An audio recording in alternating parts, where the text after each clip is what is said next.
The White Star Liner Titanic, largest ship the world had ever known, sailed from Southampton on her maiden voyage to New York on April 10, 1912. The paint on her strakes was fair and bright. She was fresh from Harland and Wolff's Belfast yards, strong in the strength of her 46,000 tons of steel, bent, hammered, shaped, and riveted through the 3 years of her slow birth.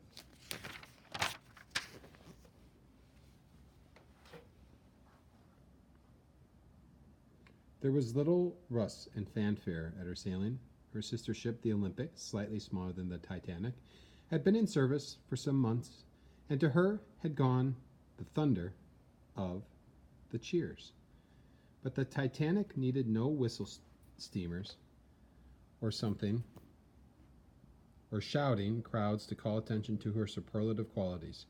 Her bulk dwarfed the ships near her as longshoremen singled up her mooring lines and cast off the turns of heavy rope from the dock bollards. She was not only the largest ship afloat, but she was believed to be the safest. Carlyle, her builder, had given her double bottoms and had divided her hull into 16 watertight compartments, which made her, men thought, unsinkable. She had been built to be and had been described as a gigantic lifeboat. Her designer's dreams of a triple-screw giant, a luxurious floating hotel which could speed to New York at 23 knots, had been carefully translated from blueprints and mold loft lines at the Belfast yards into a living reality. The Titanic's sailing from Southampton through quiet was not wholly uneventful, and as the liner moved slowly toward the end of her dock that April day, the surge of her passing sucked away from the quay. The steamer, New York, moored just to the seaward of the Titanic's berth. There were sharp cracks as the manila mooring lines of the New York parted under the strain. The frayed ropes writhed and whistled through the air and snapped down among the waving crowd on the pier. The New York swung toward the Titanic's bow, was checked and dragged back to the dock barely in time to avert a collision. Seaman muttered, thought it an ominous start. Past Spithead and the Isle of Wight, the Titanic steamed. She called at Cherbourg at dusk, and then laid her course for Queenstown at 1:30 p.m. On Thursday, April 11th, she stood out of Queenstown Harbor, screaming gulls soaring in her wake, with 2,201 persons, men, women, and children, aboard. Occupying the Empire bedrooms and Georgian suites of the first-class accommodations were many well-known men and women.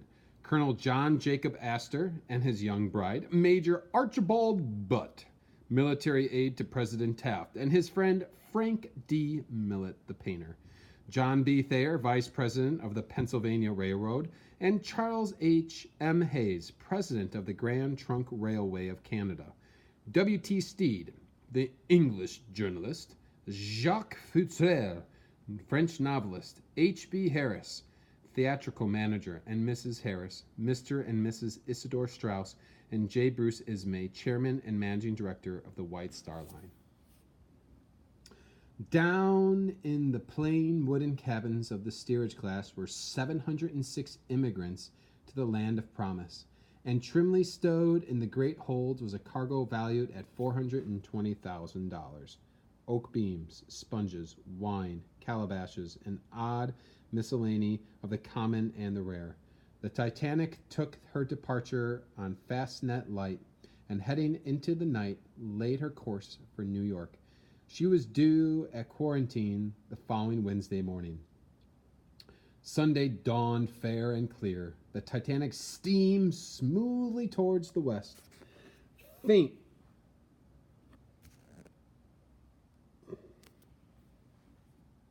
Faint steamers of brownish smoke trailing from her funnels. The pursuer held services in the saloon in the morning, and on the steerage deck aft, the immigrants were playing games, and a Scotsman was puffing "The Campbells Are Coming" on his bagpipes in the midst of the uproar. At 9 o'clock a.m., a message from the steamer, Coronia, sputtered into the wireless shack. Captain, Titanic. Westbound steamers report bergs, growlers, and field ice. 42 degrees north from 49 degrees to 51 degrees west, 12th April. Compliments, bar. It was cold in the afternoon. The sun was brilliant. But the Titanic, her screws turning over at 75 revolutions per minute, was approaching the banks. In the Marconi cabin, second operator Harold Bride, earphones clamped on his head, was figuring accounts. He did not stop to answer when he heard MWL, Continental Morse. The nearby Leyland liner Californian calling the Titanic. The Californian had some message about 3 icebergs. He didn't bother then to take it down. About 1:42 p.m., the rasping spark of those days spoke again across the water. It was the Baltic, calling the Titanic, warning her of ice on the steamer track. Bride took the message down and sent it up the bridge. The officer of the deck glanced at it, sent it to the bearded master of the Titanic, Captain E.C. Smith, a veteran of the White Star Service. It was lunchtime then. The captain, walking along the promenade deck, saw Mr. Ismay, stopped, and handed him the message without comment. Ismay read it, stuffed it in his pocket, told 2 ladies about the icebergs, and resumed his walk. Later, about 7:15 p.m., the captain requested the return of the message in order to post it in the chart room for the information of officers. Dinner that night in the Jacobean dining room was gay. It was bitter on deck, but the night was calm and fine. The sky was moonless, but studded with stars twinkling coldly in the clean air. After dinner, some of the second-class passengers gathered in the saloon, where the Reverend Mr. Carter conducted a hymn sing-song. It was almost 10 o'clock, and the stewards were waiting, with biscuits and coffee, as the group sang, "O hear us when we cry to thee, for those in peril on the sea." On the bridge, Second Officer Lightoller, short, stocky, efficient, was relieved at 10 o'clock by First Officer Murdoch. Lightoller had talked with other officers about the proximity of ice, at least 5 wireless ice warnings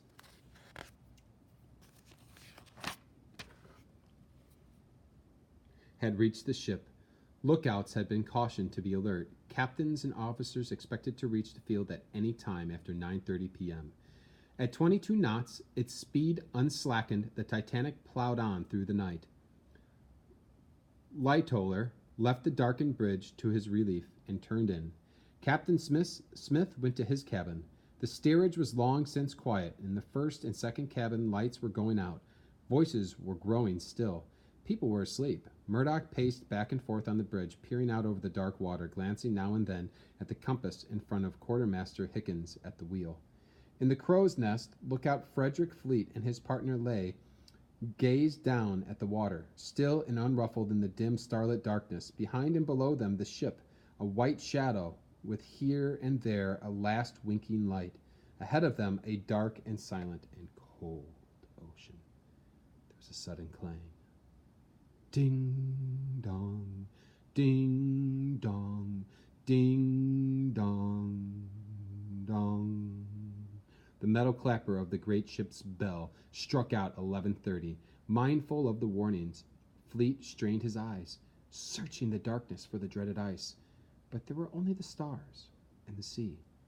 In the wireless room, where Philip's first operator had relieved Bride, the buzz of the Californian set again crackled into the earphones. Californian? Say, old man, we are stuck here, surrounded by ice. Titanic. Shut up, keep out. I'm talking to Cape Race. You are jamming my signals. Then, a few minutes later, about 11:40,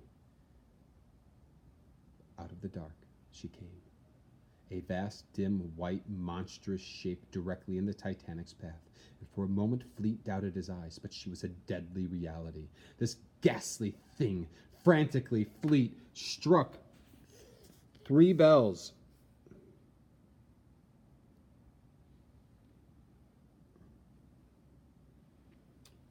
Something dead ahead.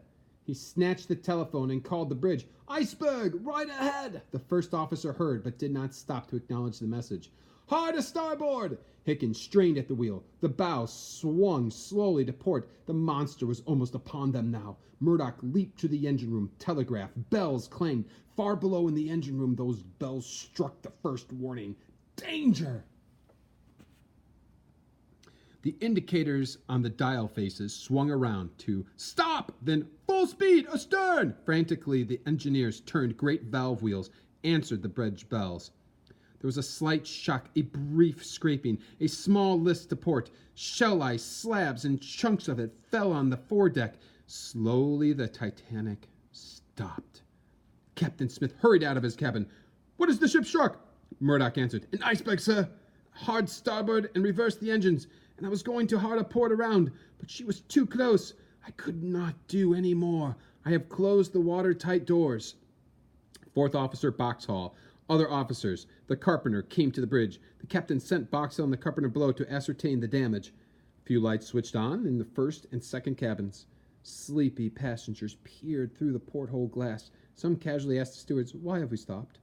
"I don't know, sir, but I don't suppose it is anything much." In the smoking room, a quorum of gamblers and their prey were still sitting around a poker table. The usual crowd of kibitzers looked on. They had felt the slight jar of the collision, had seen an 80-foot ice mountains glide the smoking room windows, but the night was calm and clear. The Titanic was unsinkable. They hadn't bothered to go on deck. But far below, in the warren of passage on the starboard side forward, in the forward holds, the boiler rooms, men could see that the Titanic's hurt was mortal. In number 6 boiler room, where the red glow from the furnaces lighted up the naked, sweaty chests of coal-blackened firemen, water was pouring through a great gash about 2 feet above the floor plates. This was no slow leak. The ship was open to the sea. In 10 minutes, there were 8 feet of water in number 6. Long before then, the stokers had raked the flaming fires out of the furnaces and had scrambled through the watertight doors in number 5, or had climbed up the long steel ladders to safety.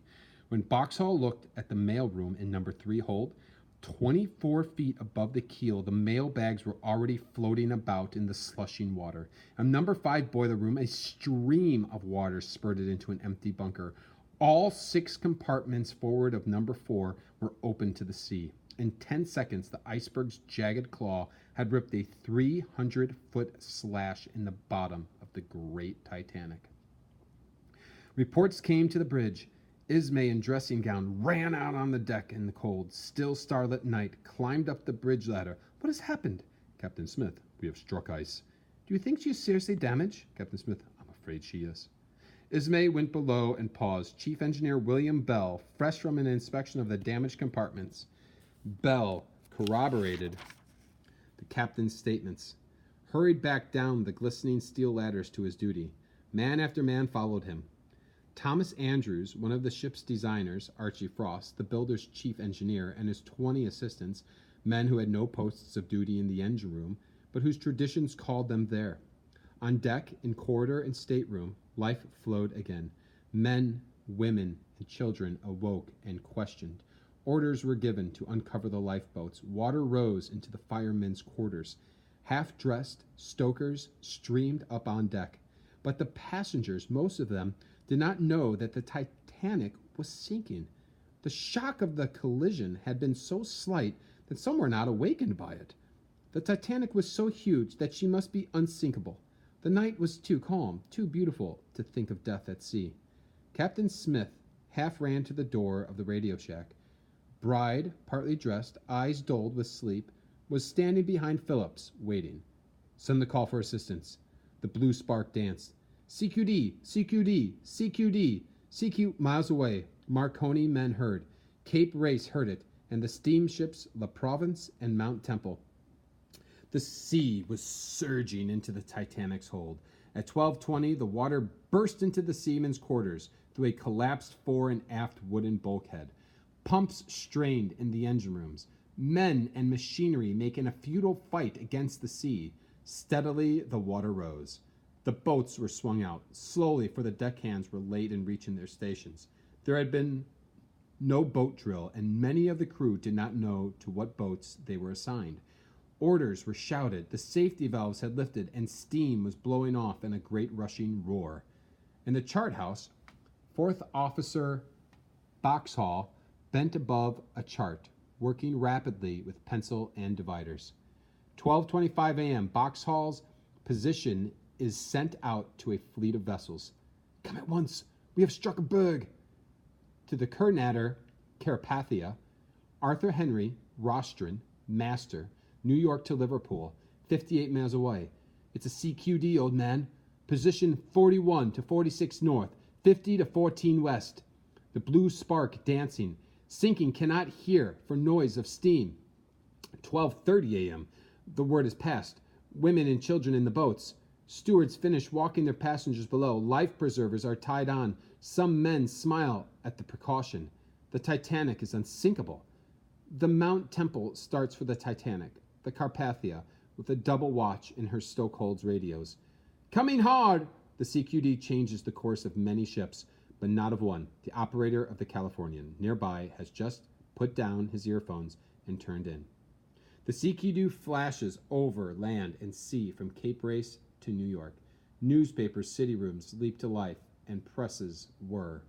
In the Titanic, water creeps over the bulkhead between numbers 5 and 6 fire rooms. She is going down by the head. The engineers, fighting a losing battle, are forced back foot by foot by the rising water. Down the promenade deck, happy Jock Hume, the bandsman, runs with his instrument. 12:45 a.m. Murdoch, in charge on the starboard side, eyes tragic but calm and cool, orders boat number 7 lowered. The women hang back. They want no boat ride on an ice-strewn sea. The Titanic is unsinkable. The men encourage them, explain that this is just a precautionary measure. We'll see you again at breakfast. There is little confusion. Passengers stream slowly to the boat deck. In the steerage, the immigrants chatter excitedly. A sudden sharp hiss, a streaked flare against the night. Boxhall sends a rocket towards the sky. It explodes, and a parachute of white stars lights up the icy sea. God, rockets! The band plays ragtime. Number 8 is lowered, and number 5, Ismay, still in dressing gown, calls for women and children, handles lines, stumbles in the way of an officer is told to get the hell out of here. Third Officer Pittman takes charge of number 5. As he swings into the boat, Murdoch grasps his hand. Goodbye and good luck, old man. Number 6 goes over the side. There are only 28 people in the lifeboat with a capacity of 65. A light stabs from the bridge. Boxhall is calling in Morse flashes again and again to a strange ship stopped in the ice jam 5 to 10 miles away. Another rocket drops its shower of sparks above the ice-strewn sea and the dying ship. 1 a.m. Slowly the water creeps higher. The 4 ports of the Titanic are dipping into the sea. Rope squeaks through blocks. Lifeboats drop jerkily seaward. Through the shouting on the decks comes the sound of the band playing ragtime. The Millionaire's Special leaves the ship. Boat number 1, with a capacity of 40 people, carries only Sir Cosmo and Lady Duff Gordon and 10 others. Aft, the frightening immigrants mill and jostle the rush for a boat. An officer's fist flies out. 3 shots are fired in the air, and the panic is quelled. 4 Chinese sneak unseen into a boat and hide in the bottom. 1:20 a.m. Water is coming into number 4 boiler room. Stokers slice and shovel as water laps about their ankles. Steam from the dynamos, steam for the dancing spark, and as the water rises, great ash hose rake the flaming coals from the furnaces. Safety valves pop, the stokers retreat aft, and the watertight doors clang shut behind them. The rockets fling their splendor towards the stars. The boats are more heavily loaded now, for the passengers know the Titanic is sinking. Women cling and sob. The great screws aft are rising clear of the sea. Half-filled boats are ordered to come alongside the cargo ports and take on more passengers, but the ports are never opened, and the boats are never filled. Others pull for the steamer's light miles away but never reach it. The lights disappear. The unknown ship steams off. The water rises, and the band plays ragtime. 1:30 a.m. Light toller is getting the port boats off. Murdoch, the starboard, As one boat is lowered into the sea, a boat officer fires his gun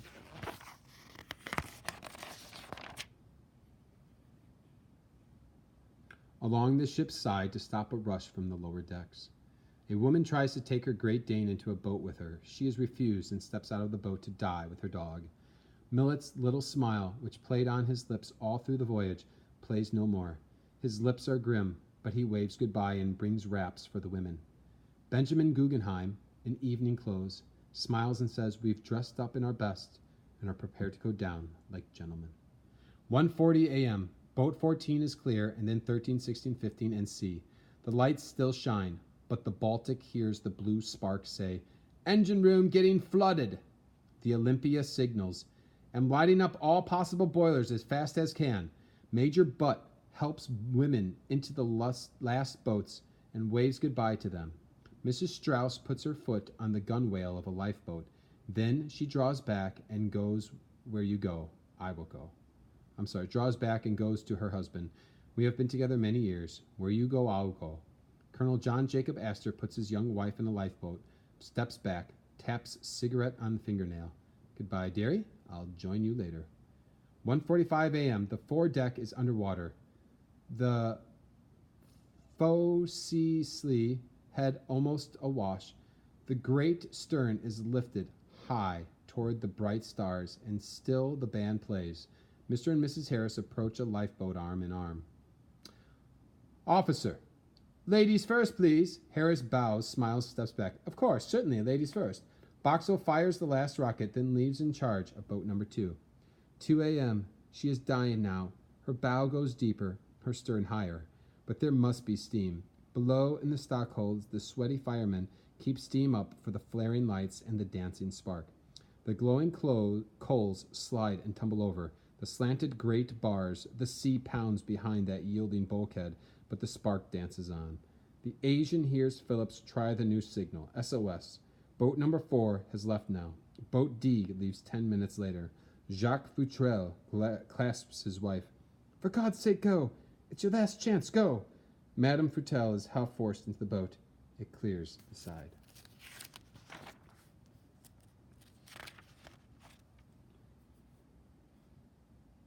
There are about 660 people in the boats and 1,500 still on the sinking Titanic. On top of the officers' quarters, men work frantically to get the 2 collapsible stowed there over the side. Water is over the forward part of A deck now. It surges up the companionways towards the boat deck and the radio shack. Bride has slipped a coat and life jacket about Phillips as the first operator sits hunched over his key, still sending 41 to 46 north, 50 to 14 west, CQD, CQD, SOS, SOS. The captain's tired white face appears at the radio room door. "Men, you have done your full duty. You can do no more. Now it's every man for himself." The captain disappears back to his sinking bridge, where Painter, his personal steward, stands quietly waiting for orders. The spark dances on. Bride turns his back and goes into the inner cabin. As he does so, a stoker, grimmed with coal, mad with fear, steals into the shack and reaches for the life jacket on Phillips's back. Bride wheels about and brains him with a wrench. 2:10 a.m. Below decks, the steam is still holding, though the pressure is falling rapidly. In the gymnasium on the boat deck, the athletic instructor watches quietly as 2 gentlemen ride the bicycles and another swings casually at the punching bag. Mail clerks stagger up the boat deck stairways, dragging soaked mail sacks. The spark still dances, the band still plays, but not ragtime. "Nearer, my God, to thee, nearer to thee." A few men take up the refrain. Others kneel on the slanting decks to pray. Many run and scramble aft, where hundreds are clinging above the silent screws on the great up-tilted stern. The spark still dances and the lights still flare. The engineers are on the job. The hymn comes to its close. Bandmaster Hartley, Yorkshireman violinist, taps his bow against the bulkhead, calls for autumn as the water curls about his feet. And the 8 musicians brace themselves against the ship's slant. People are leaping from the decks into the nearby water, the icy water. A woman cries, "Oh, save me, save me." A man answers, Good lady, save yourself. Only God can save you now. The band plays Autumn. God of mercy and compassion, look with pity on my pain. The water creeps over the bridge. Where the Titanic's master stands heavily, he steps out to meet it. 2:17 a.m. CQ. The Virginian hears a ragged, blurred CQ, then an abrupt stop. The blue spark dances no more. The lights flicker out. The engineers have lost their battle. 2:18 a.m. Men run about the blackened decks, leap into the night, are swept into the sea by the curling wave that licks up the Titanic's length. Lightoller does not leave the ship. The ship leaves him. There are hundreds like him, but only a few who live to tell it. The funnels still swim above the water, but the ship is climbing to the perpendicular. The bridge is under the most of the foremast. The great stern rises like a squat leviathan. Men swim away from the sinking ship. Others drop from the stern. The band plays in the darkness, the water lapping upward. Hold me up in mighty waters. Keep my eyes on things above. Righteousness, divine atonement, peace, and everlasting. The forward funnel snaps and crashes into the sea. Its steel tons hammer out of existence. Swimmers struggling in the freezing water. Streams of sparks of smoke and steam burst from the after funnels. The ship upends to 50 to 60 degrees. Down in the black abyss of the stokeholds of the engine rooms, where the dynamos have whirred at long last to a stop, the stokers and the engineers are reeling against the hot metal, the rising water clutching at their knees. The boilers, the engine cylinders rip from their bed plates, crash through bulkheads, rumble, steel against steel. The Titanic stands on end, poised briefly for the plunge. Slowly she slides to her grave. Slowly at first and then more quickly. Quickly, 2:20 a.m. The greatest ship in the world has sunk. From the calm, dark waters where the floating lifeboats move, there goes up in the white wake of her passing one long, continuous moan. The boats that the Titanic had launched pulled safely away from the slight suction of the sinking ship, pulled away from the screams that came from the lips of the freezing men and women in the water. The boats were poorly manned and badly equipped, and they had been unevenly loaded. Some carried so few seamen that women bent to the oars. Mrs. Astor tugged at an oar handle. The Countess of Roths took a tiller. Shivering stokers in sweaty, coal-blackened singlets and light trousers steered in some boats. Stewards in white coats rowed in others. Ismay was in the last boat that left the ship from the starboard side. With Mr. Carter of Philadelphia and two seamen, he tugged at the oars. In one of the lifeboats, an Italian with a broken wrist, disguised in a woman's shawl and hat, huddled on the floorboards, ashamed now that fear had left him. In another rode the only baggage saved from the Titanic, the carryall of Samuel L. Goldenberg, one of the rescued passengers. There were only a few boats that were heavily loaded. Most of those that were half empty, made but perfunctory efforts to pick up the moaning swimmers. Their officers and crew, fearing they could endanger the living if they pulled back into the midst of the dying. Some boats beat off the freezing victims. Fear-crazed men and women struck with oars at the hands of swimmers. One woman drove her fist into the face of a half-dead man as he tried feebly to climb over the gunwale. Two other women helped him in and staunched the flow of blood from the ring cuts on his face. One of the collapsible boats, which had floated off the top of the officers' quarters when the Titanic sank, was an icy haven for 30 or 40 men. The boat had capsized as the ship sank. Men swam to it, clung to it, climbed upon its slippery bottom, stood knee-deep in water in the freezing air. Chunks of ice swirled about their legs. Their soaked clothing clutched their bodies in icy folds. Colonel Archibald Gracie was cast up there. Gracie, who had leaped from the stern as the Titanic sank. Young Thayer, who had seen his father die. Lightoller, who had twice been sucked down with the ship and twice blown to the surface by the belch of air. Bride, the second operator, and Phillips, the first. There were many stokers, half naked. It was a shivering company. They stood there in the icy sea under the far stars and sang and prayed the Lord's Prayer. After a while, a lifeboat came and picked them off. But Phillips was dead then, or died soon afterward in the boat. Only a few of the boats had lights. Only one, number 2, had a light that was of any use to the Carpathia, twisting through the ice field to the rescue. Other ships were coming hard too. One, the California, was still dead to opportunity.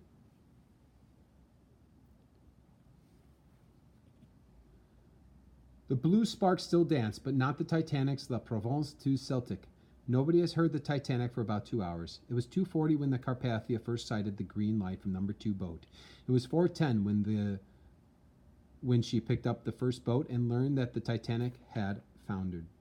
The last of the moaning cries had just died away then. Captain Rostron took the survivors aboard, boatload by boatload. He was ready for them, but only a small minority of them required much medical attention. Brides' feet were twisted and frozen. Others were suffering from the exposure. 1 died and 7 were dead when taken from the boats and were buried at sea. It was then that the fleet of racing ships learned they were too late. The Parisian heard the weak signals of MPA. The Carpathia reported the death of the Titanic. It was then or soon afterward when her radio operator put on his earphones that the Californian, the ship had been within sight of the Titanic was sinking, first learned of the disaster. It was then, in all its white-green majesty, that the Titanic survivor saw the iceberg tinted with the sunrise, floating idly, pack ice jammed about its base, other bergs heaving slowly nearby on the blue breast of the sea. But it was not until later that the world knew, for wireless then was not what wireless is today, and garbled messages had nourished a hope that all of the Titanic's company were safe.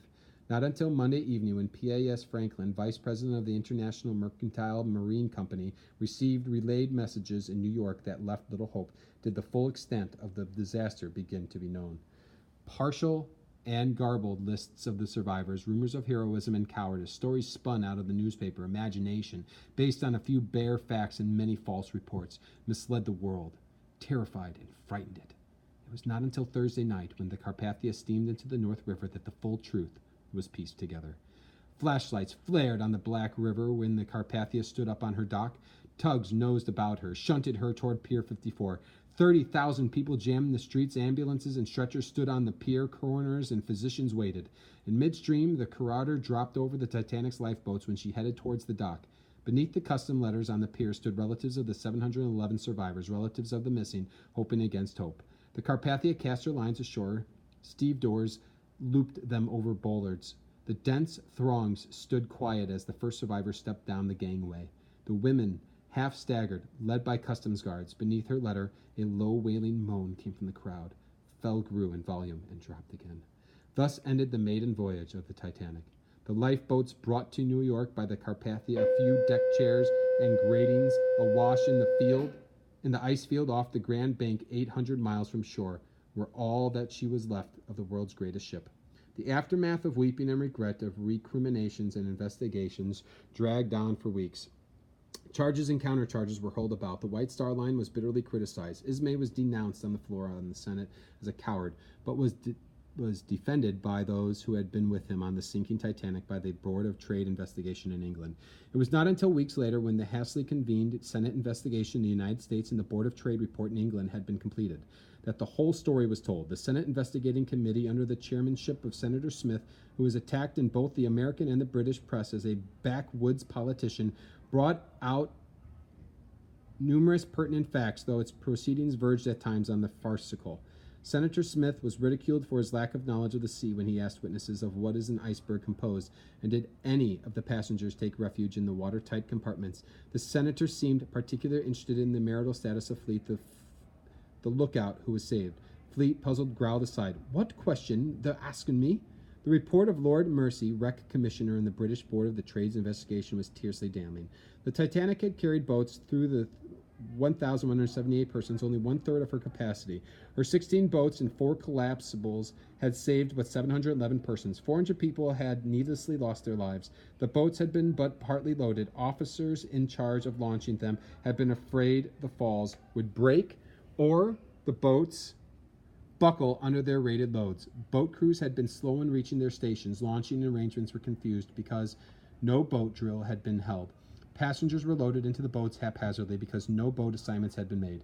But that was not all. Lord Mersey found that sufficient warnings of ice on the steamer track had reached the Titanic, that her speed of 22 knots was excessive under the circumstances, that in view of the high speed at which the vessel was running, it was not considered that the lookout was sufficient, and that her master made a very grievous mistake, but should not be blamed for negligence. Captain Rostron of the Carpathia was highly praised. He did the very best they could be done.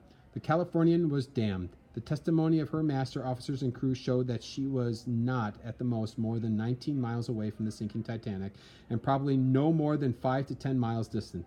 She had seen the Titanic's lights. She had seen the rockets. She had not received the CQD calls because her radio operator was asleep. She had attempted to get in the communication with the ship she had sighted by flashing a light, but vainly. The night was clear, reported Lord Mercy, and the sea was smooth. When she first saw the rockets, the Californian could have pushed through the ice to the open water without any serious risk, and so have come to the assistance of the Titanic. Had she done so, she might have saved many, if not all, of the lives that were lost. She made no attempt.